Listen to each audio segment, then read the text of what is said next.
Hey everyone, welcome back. In this video, I'll be showing you guys how to log in into Scotiabank mobile app safely and correctly on your phone.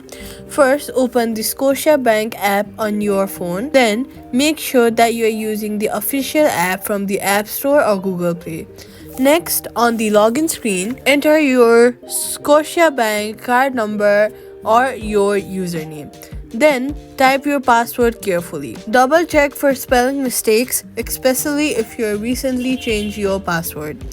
If you have Face ID or fingerprint enabled, you can use the instead of typing your password. Just make sure biometric login is turned on your phone settings. If you see an error while logging in, check your internet connection.